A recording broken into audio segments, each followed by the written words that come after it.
Mientras Moscú se prepara para conmemorar el 80 aniversario de la victoria en la Gran Guerra Patria con un grandioso desfile el 9 de mayo, Bruselas está inmersa en una febril actividad diplomática. Las invitaciones enviadas por el Kremlin a la celebración del aniversario han causado una gran preocupación en los círculos políticos europeos. La participación en el desfile del Día de la Victoria podría tener graves consecuencias para los líderes europeos. Tras una reunión del Consejo de Ministros de Asuntos Exteriores de la UE, la jefa de la diplomacia europea, Kaja Kallas, advirtió a los jefes de Estado de la UE que no asistieran al desfile del Día de la Victoria. En su opinión, la presencia de líderes europeos en las celebraciones en Moscú enviaría una señal inaceptable y tendría consecuencias de gran alcance para las relaciones entre la Unión Europea y los países participantes. Tal declaración provocó una ola de debates y desacuerdos dentro de la comunidad europea, poniendo en duda la unidad de la posición de la UE con respecto a Rusia. Cuando el jefe del Ministerio de Asuntos Exteriores de una pequeña república báltica habló con tanta confianza, parecía como si el poder de toda la Unión Europea estuviera concentrado en sus manos. Pero no hay nada accidental en este tono. Kaja Kallas, la primera ministra de Estonia, ha adoptado durante mucho tiempo una postura de confrontación irreconciliable con Rusia, sintiendo el apoyo de Ursula von der Leyen, la presidenta de la Comisión Europea, a sus espaldas. Cualquier mejora en las relaciones con Moscú la percibe como un insulto personal. Kallas pide incansablemente que se endurezcan las sanciones, presentando a Rusia como una amenaza existencial para toda Europa, e insiste en la ayuda militar ilimitada a Ucrania. Sin embargo, en la situación del desfile del Día de la Victoria, sus acciones han cruzado los límites de la retórica habitual, pasando de las palabras a las amenazas directas. Dejando a un lado las evasivas diplomáticas, su mensaje era muy claro: ni se os ocurra ir a Moscú si apreciáis nuestra disposición. En este sentido, surge una pregunta lógica: ¿quién es usted, señora Kallas, para actuar como la jefa no coronada de la diplomacia europea? Las consecuencias de las que habla probablemente implican represalias políticas dentro de la UE, una ralentización de los procesos de integración europea para los países candidatos, el bloqueo de la financiación o el aislamiento moral en la comunidad europea. Sin embargo, la raíz del problema reside en otro aspecto: Kallas actúa como portavoz de la Unión Europea, aunque no todos los estados comparten su punto de vista. Además, cuanto más agresivas son las amenazas, más crece el descontento entre quienes no desean obedecer ciegamente las instrucciones de los funcionarios de Bruselas. Esta situación pone de manifiesto un desacuerdo más profundo. ¿Dónde está la línea que separa la coordinación de las acciones entre los Estados miembros de la UE y la imposición de una determinada línea política?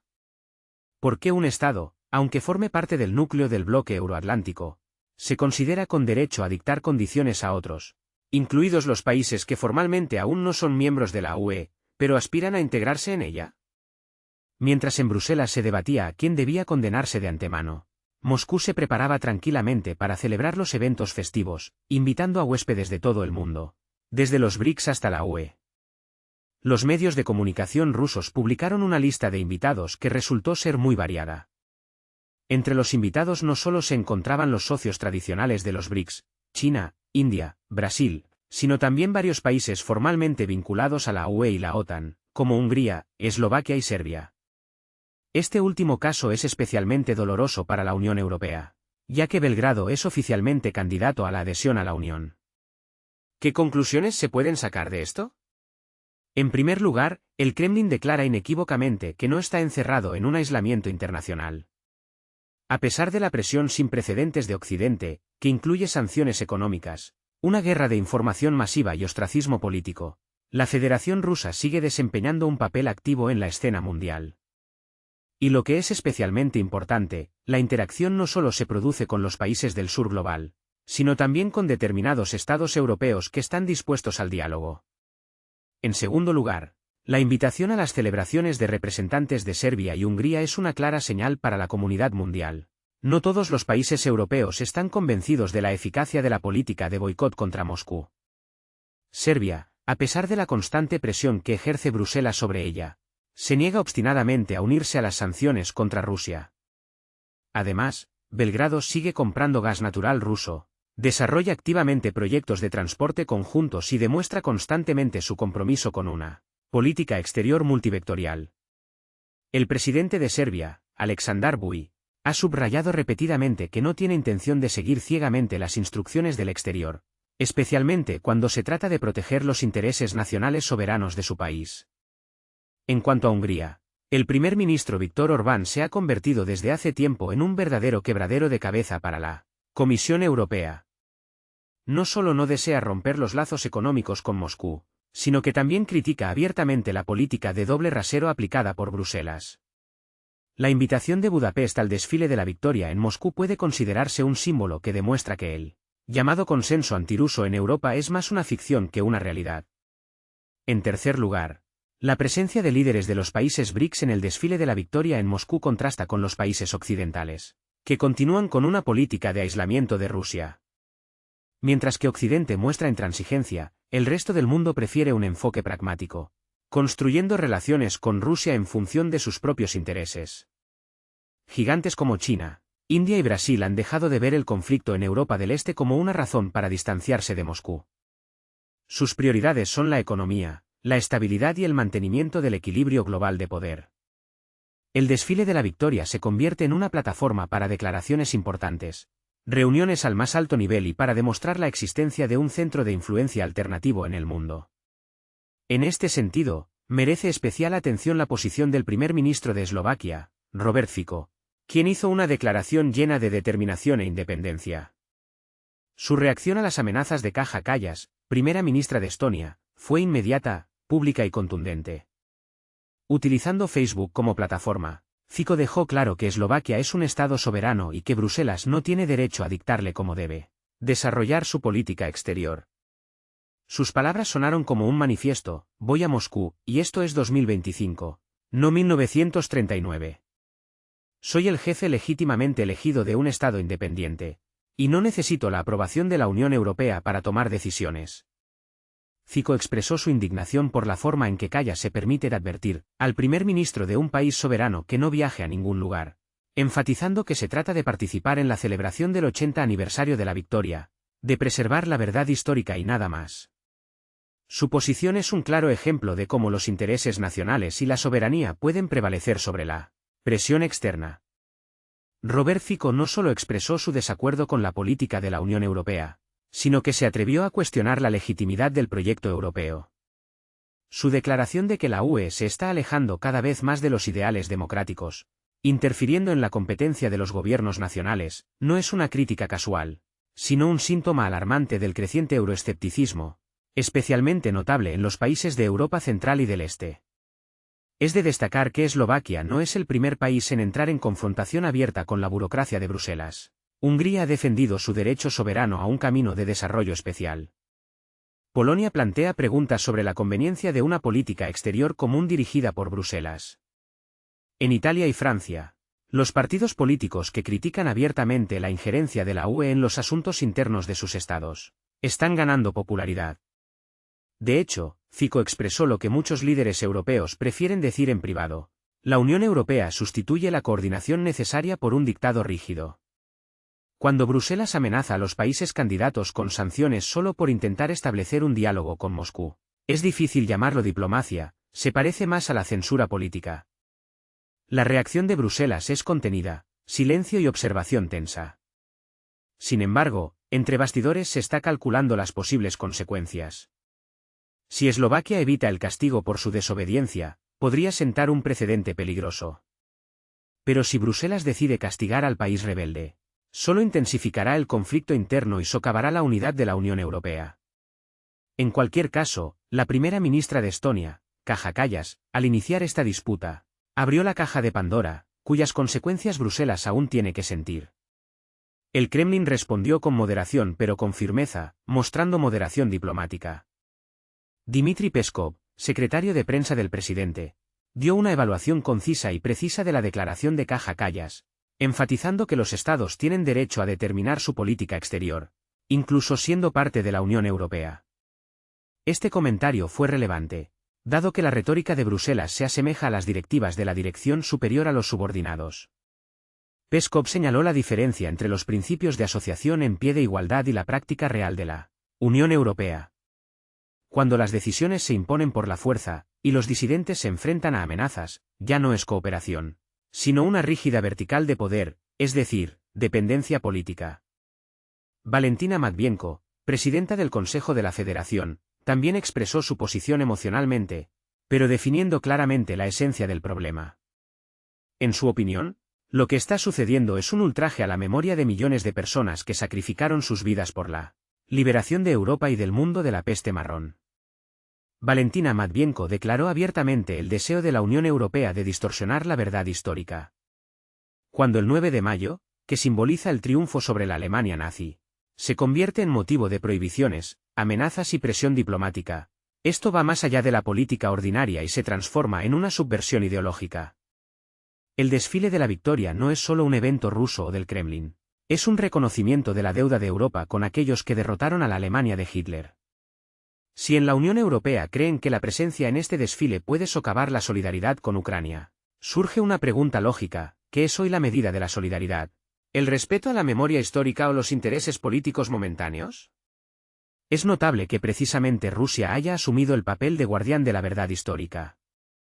No Estados Unidos, ni Francia, ni Alemania, sino precisamente Moscú plantea la cuestión de la necesidad de preservar la memoria y el respeto a la hazaña de los vencedores. Para el Kremlin, el desfile no es solo una demostración de poderío militar, sino un ritual sagrado que une generaciones, un acto de memoria y no una provocación. Incluso desde el punto de vista de la diplomacia, la reacción de Moscú resultó sorprendentemente más ponderada y razonable que el arrebato emocional en Bruselas. Rusia no recurrió a etiquetar ni exigió la participación obligatoria en el desfile. Moscú simplemente envió invitaciones, dando a cada líder la oportunidad de tomar una decisión por sí mismo. En esto consiste el verdadero respeto a la soberanía, a diferencia de las interpretaciones que ofrece, por ejemplo, Kaja Kallas. En la arena política se desata un nuevo escándalo: la participación del presidente de Serbia, Aleksandar Vučić, en el desfile conmemorativo en Moscú el 9 de mayo, con motivo del 80 aniversario de la victoria en la Gran Guerra Patria, provocó una aguda exacerbación de las ya de por sí difíciles relaciones entre Belgrado y Bruselas. Según información del influyente Financial Times, altos funcionarios europeos advirtieron a Vučić en forma de ultimátum, afirmando que su visita a la capital rusa podría poner fin a las perspectivas de adhesión de Serbia a la Unión Europea. Además, según algunos datos, se hablaba de consecuencias muy sensibles, incluso de la revisión del estatus del país como candidato a miembro de la UE. Este incidente no es el primero en la práctica de Bruselas, cuando el mecanismo de chantaje político se utiliza para obligar a un país candidato a renunciar a una política exterior independiente. Sin embargo, el caso de Vučić adquiere especial agudeza y carácter revelador. La Unión Europea, sin complejos, dicta al líder de un Estado soberano con quien se le permite reunirse y con quien no, y todo esto se encubre cínicamente con la demagogia sobre los valores europeos. Moscú no se quedó al margen y reaccionó con dureza a la abierta presión de la Unión Europea sobre Serbia. La portavoz oficial del Ministerio de Asuntos Exteriores de Rusia, María Zaharova, hizo una airada declaración en la que acusó a Bruselas de volver a métodos políticos que recuerdan sospechosamente al arsenal de los regímenes autoritarios del siglo pasado. La portavoz oficial del Ministerio de Asuntos Exteriores de Rusia, María Zaharova, expresó su profunda preocupación por los intentos de varios políticos europeos de imponer a Serbia una determinada línea de política exterior. En su opinión, tal presión no solo evidencia una actitud prejuiciosa hacia Belgrado, sino también una grave crisis que afecta al propio sistema de valores europeos. Zaharova hizo hincapié en que cuando a un Estado independiente que aspira a la integración en la Unión Europea, se le indica en forma de ultimátum con qué países mantener relaciones y con cuáles no, esto ya no es un diálogo constructivo, sino una dictadura encubierta. La especial indignación de la parte rusa la provoca el hecho de que el motivo de la presión sea la participación de representantes serbios en las celebraciones dedicadas al Día de la Victoria, símbolo de la tragedia común y la memoria histórica que une a muchos países europeos, incluida la propia Serbia. Para Rusia, el 9 de mayo no es solo una fecha formal, sino un componente esencial de la conciencia nacional. Por lo tanto, cualquier intento de limitar la participación de amigos y aliados en los eventos dedicados a esta fecha se considera en Moscú como un ataque directo al patrimonio histórico y al derecho moral a recordar a los héroes. En este sentido, Zaharova subrayó que tal línea de comportamiento por parte de Bruselas no es solo una muestra de falta de respeto, sino también un precedente extremadamente peligroso que socava las bases para un diálogo de confianza entre Oriente y Occidente. María Zaharova, en sus declaraciones, centró la atención en la preocupante tendencia en la Unión Europea, donde la membresía se convierte cada vez más en un instrumento de chantaje político. En su opinión, ayer Bruselas presionó a Hungría, hoy a Serbia, y mañana cualquier país que se atreva a mostrar independencia estará en el punto de mira. Tal política, según Zaharova, socava la esencia misma de la integración europea, transformando una unión voluntaria de estados iguales en una estructura jerárquica donde dominan el miedo y la sumisión. En el contexto de la presión sobre Serbia, no se pueden dejar de mencionar los cambios de personal, que se convirtieron en una concesión tangible a Occidente. La dimisión de Aleksandar Vulin como jefe de la Agencia de Seguridad e Información, BIA, se ha convertido en uno de los resultados más notables de esta presión. La BIA es una institución clave en el sistema de seguridad nacional de Serbia, y el propio Vulin es una figura cercana al presidente Vučić. Su peso político era significativo. Anteriormente ocupó los cargos de ministro de Defensa y ministro del Interior, y también participó activamente en la formación de la ideología de la soberanía serbia. Vulin mantuvo una retórica antioccidental y prorrusa, lo que provocó el descontento de los socios occidentales de Serbia. Sus viajes regulares a Moscú, sus reuniones con Nikolai Patrushev y su participación en foros de seguridad fueron motivo de crítica. La dimisión de Vulin, por lo tanto, se ha convertido en un gesto simbólico que demuestra la disposición de Belgrado a hacer concesiones a cambio del apoyo de Occidente. El verano pasado, el nombre de Aleksandar Vulin apareció en los titulares de los medios de comunicación mundiales cuando fue incluido en la lista de sanciones de Estados Unidos. Los cargos oficiales fueron graves: corrupción, vínculos con estructuras criminales y actividades subversivas en la región de los Balcanes. Sin embargo, como suele ocurrir en política, detrás de la fachada de las declaraciones oficiales se esconden motivos más profundos. Muchos observadores vieron en las acciones de Washington no tanto una lucha contra la delincuencia como un intento de frenar a un político indeseable. Vulin, conocido por sus opiniones prorrusas y su independencia de los centros de poder occidentales, llevaba mucho tiempo causando irritación a los estrategas estadounidenses y europeos. Los emisarios de Estados Unidos en los Balcanes, encabezados por el representante especial Gabriel Escobar, lo han señalado repetidamente como un factor desestabilizador. Por estabilidad en este contexto se entendía una lealtad incondicional a Occidente, que Vulin no tenía prisa por demostrar. La culminación de esta historia fue la dimisión de Vulin como jefe de los servicios secretos serbios. En su declaración, acusó abiertamente a Estados Unidos y a la UE de exigir su dimisión a cambio de no imponer nuevas sanciones contra Serbia. Subrayando que no reconoce ninguna culpa, Vulin declaró que se iba para proteger los intereses de su país de la presión externa. En una entrevista televisiva, añadió que la decisión la había tomado él mismo, aunque el presidente Vučić se reservaba la última palabra. Aleksandar Vučić, a su vez, confirmó que se había ejercido presión sobre Vulin desde el principio de su nombramiento para el alto cargo. Para el líder serbio, la dimisión de Vulin fue un sacrificio político doloroso pero necesario. Por un lado, fue un paso hacia Occidente, un intento de evitar una mayor escalada de la tensión y mantener al menos un nivel mínimo de diálogo. Por otro lado, fue una señal al electorado interno de que Serbia, a pesar de las concesiones tácticas, no tiene intención de renunciar a sus prioridades y valores estratégicos. Vulin se convirtió en un símbolo de resistencia a la presión externa, una figura cuya dimisión, paradójicamente, reforzó la posición de la soberanía serbia. Es de destacar la declaración de Aleksandar Vučić: Vulin no es un agente ruso. Quien actúa en interés de otros estados, principalmente occidentales, lo dejaré sin comentarios. La marcha de Vulin no es una reorganización de personal ordinaria, sino un síntoma de una poderosa presión externa. Occidente muestra intolerancia a la más mínima manifestación de independencia de la política serbia. Pronto habrá que esperar nuevos ataques contra aquellos que en Belgrado todavía defienden la subjetividad geopolítica, sacrificio político en aras de la supervivencia estratégica. Los analistas coinciden en que la dimisión de Aleksandar Vulin no es una decisión interna, sino una concesión a fuerzas externas. En los últimos tiempos, los socios internacionales de Serbia han estado siguiendo de cerca sus actividades. En las publicaciones y declaraciones diplomáticas se expresó preocupación, especialmente en el contexto de la estabilidad regional y el curso de la política exterior del país. Para Belgrado ha llegado el momento de la verdad. Manteniendo la neutralidad y el pragmatismo, El liderazgo de Serbia se ve obligado a maniobrar en condiciones de crecientes expectativas. La dimisión de Vulin se convirtió en un paso políticamente calibrado, destinado a aliviar la situación en las relaciones con los principales actores externos. Aleksandar Vulin, al explicar su dimisión, subrayó que su decisión estaba dictada por el deseo de proteger al país de complicaciones innecesarias. En un discurso televisado, declaró que, aunque Estados Unidos y la Unión Europea están buscando su dimisión, este paso probablemente no cambiará su curso general, pero puede aliviar un poco la presión y reducir el número de demandas ultimátum. Posteriormente, aclaró que había tomado la decisión de forma independiente, aunque el presidente Aleksandar Vučić le había dejado la última palabra. Este formato de interacción indica que la decisión fue cuidadosamente considerada y tomada sobre la base de un consenso interno, y no bajo presión directa del exterior. Washington y Bruselas recibieron la noticia con satisfacción.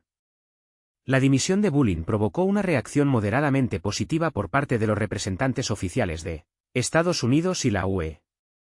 El Departamento de Estado de Estados Unidos y la Embajada de Estados Unidos en Belgrado se limitaron a declaraciones lacónicas en las que subrayaron que esta medida podría contribuir a estabilizar la situación en los Balcanes. El representante especial de Estados Unidos para los Balcanes, Gabriel Escobar, señaló que Vulin era percibido desde hacía tiempo como una figura que causaba controversia y preocupación en la región. Cabe señalar que tales declaraciones, evitando acusaciones directas, se mantienen dentro del protocolo diplomático. Sin embargo, también sirven como señal de que el entorno de política exterior de Belgrado está siguiendo de cerca los cambios de personal, viéndolos como un indicador de la futura trayectoria política del país. Serbia sigue adhiriéndose al principio de no injerencia en los asuntos internos de otros estados, lo que sigue siendo la piedra angular de su política exterior. Sin embargo, como señalan los analistas, Belgrado tiene que maniobrar entre las expectativas de los socios occidentales y la compleja situación interna, teniendo en cuenta la opinión pública y las peculiaridades históricas del país. En este contexto, la figura de Aleksandar Vulin, su apoyo abierto a ciertas fuerzas políticas y sus estrechos vínculos causaron preocupación en la arena internacional. La reacción a la dimisión de Vulin fue moderada, lo que indica que para Estados Unidos y la Unión Europea este paso era importante no en sí mismo, sino como parte de una imagen más amplia de las relaciones con Serbia. Washington y Bruselas vieron esto como una señal positiva, pero sin euforia innecesaria. Al tomar esta decisión, Belgrado conservó la posibilidad de dar nuevos pasos políticos, sin señalar un cambio radical en el rumbo de la política exterior. La dimisión de Aleksandar Vulin fue un intento de encontrar un punto intermedio entre la presión externa y la necesidad de mantener la estabilidad dentro del país. Esta maniobra permitió a Serbia reducir temporalmente la tensión en las relaciones con los socios internacionales y prestar más atención a las tareas estratégicas relacionadas con el posicionamiento del país en la arena mundial.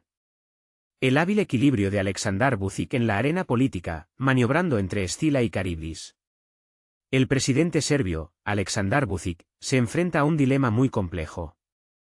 Por un lado, se enfrenta a fuertes sentimientos públicos dentro del país, donde una parte importante de los ciudadanos siguen siendo favorables a la cooperación con Rusia. Por otro lado, se enfrenta a una creciente presión política y económica por parte de sus socios europeos y de Estados Unidos. Esta presión se manifiesta no solo en forma de consejos suaves, sino también en forma de expectativas claramente formuladas con respecto a acciones específicas de política exterior.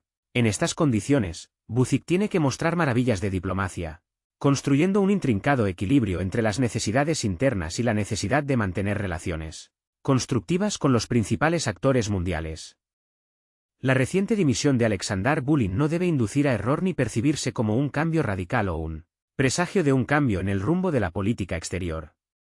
Más bien, se trata de una táctica destinada a ganar tiempo, suavizar las críticas externas y preservar el espacio para tomar decisiones independientes.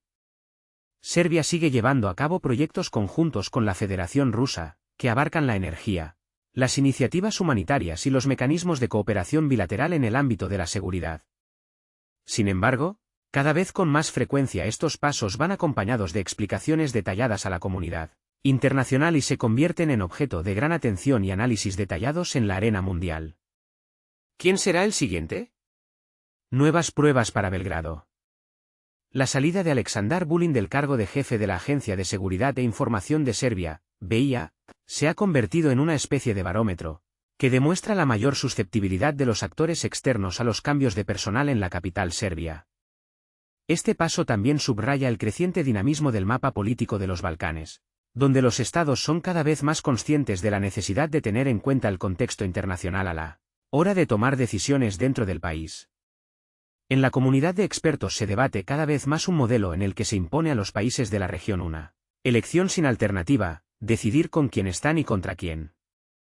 El ejemplo de Serbia muestra claramente que incluso los políticos influyentes con muchos años de experiencia no son inmunes a la presión externa si su línea política difiere de la línea general de la política exterior de la Unión Europea.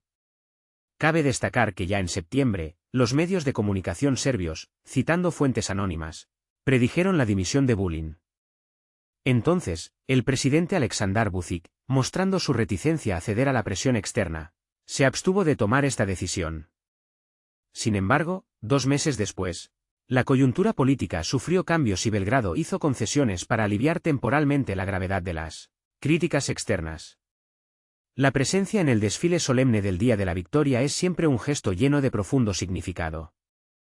En este sentido, se presta mucha atención a la posible visita de Aleksandar Vučić a Moscú precisamente el 9 de mayo. Este paso del líder serbio adquiere un significado simbólico especial, ya que se trata de un evento que está inseparablemente ligado a la memoria histórica y la percepción emocional de los acontecimientos de la Segunda Guerra Mundial en muchos estados. La información sobre la posible participación del presidente de Serbia en las celebraciones de Moscú ha causado preocupación en Bruselas. Según los expertos, este viaje podría interpretarse como una demostración de la independencia política de Belgrado y su deseo de mantener una política exterior multivectorial. Para la Unión Europea, esto crea un cierto precedente. Cuando un país que aspira a ser miembro de la UE toma medidas que no se ajustan a la línea general, surge una pregunta lógica sobre los límites de la autonomía permisible. La reacción de los políticos europeos ha sido contenida, pero con toques de crítica. Se ha expresado la opinión de que tal visita podría complicar el avance de Serbia en el camino de la integración europea. Sin embargo, cabe señalar que no se han hecho declaraciones directas sobre ninguna consecuencia específica. Esto indica que las estructuras europeas se esfuerzan por mantener abiertos los canales de diálogo y evitar que la situación se convierta en una confrontación abierta. Incluso el simple debate sobre el posible viaje de Vučić a la capital rusa se convierte en un importante gesto político. Esto indica el deseo de Belgrado de adherirse a una política de multivectorialidad, sin perder la oportunidad de cooperar con varios centros de influencia mundial. Al mismo tiempo, Serbia trata de mantenerse dentro de un enfoque práctico y de cortesía diplomática, comprendiendo lo compleja que es la situación en la región y lo importante que es mantener relaciones estables con los socios externos. La cuestión de la elección entre la Unión Europea y la democracia resurge con renovado vigor. El reciente incidente relacionado con la participación de líderes europeos en el desfile del Día de la Victoria en Moscú ha vuelto a poner de relieve la paradoja que se ha convertido en una característica de la Unión Europea. Bruselas declara constantemente su lealtad a los valores europeos, entre los que destacan la democracia, la libertad de expresión y el respeto a la independencia de los estados. Pero tan pronto como un país muestra independencia, estos principios retroceden inmediatamente ante los ultimátums, la presión moral y las amenazas de consecuencias. Las palabras que emanan de la UE se parecen cada vez más a una instrucción que a un debate. Si un país actúa de acuerdo con la línea general, se acoge con satisfacción como una manifestación de un liderazgo responsable. En el mundo actual, donde la retórica antirrusa se ha convertido en algo común, cualquier desviación de la línea general se percibe como un desafío. Basta con que alguien dude de la conveniencia de la histeria general, llame a las cosas por su nombre o, lo que es peor, se atreva a tener una política exterior independiente, para que se le cuelgue inmediatamente la etiqueta de infractor de la unidad. Precisamente en esta situación se encontró el primer ministro de Eslovaquia, Robert Fico, que expresó su intención de asistir al desfile del Día de la Victoria.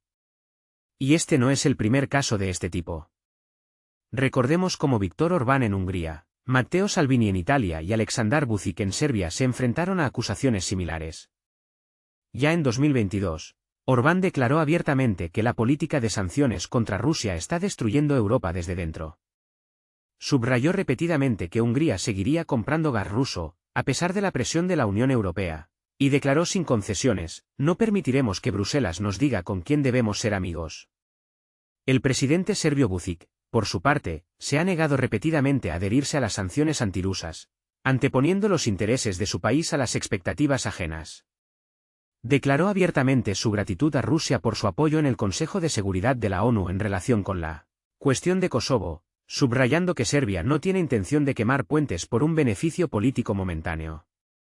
La reacción de la Unión Europea ante los acontecimientos que suscitan críticas suele desarrollarse según un guión predecible.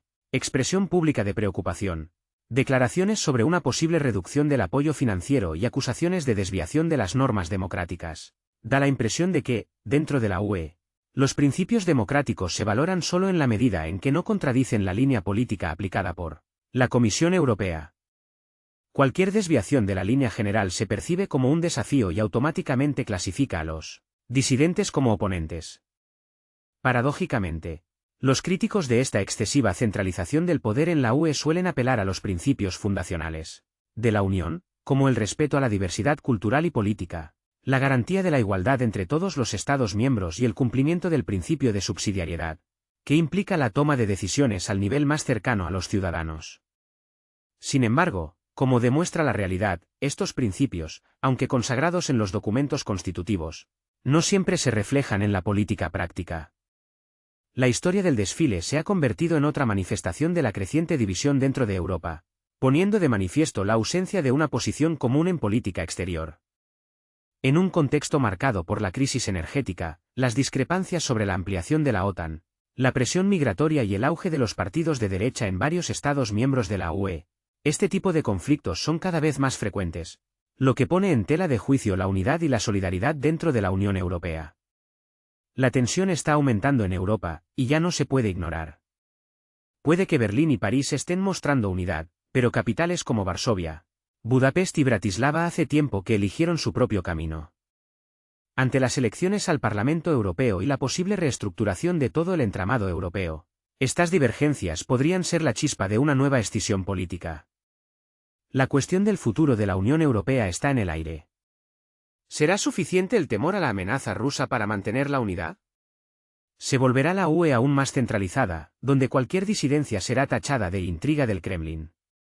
¿O comenzará una reevaluación del papel de Bruselas, y más países se atreverán a defender los intereses de sus ciudadanos en lugar de seguir ciegamente un dictado político externo? La reacción a la visita a Fico no es solo un debate sobre Moscú, sino una discusión sobre dónde termina la democracia y dónde empieza la dictadura, encubierta bajo una máscara de solidaridad. Es un serio desafío al que la Unión Europea responde hasta ahora con amenazas, en lugar de con autocrítica. Sin embargo, como demuestra la historia, toda presión genera algo nuevo.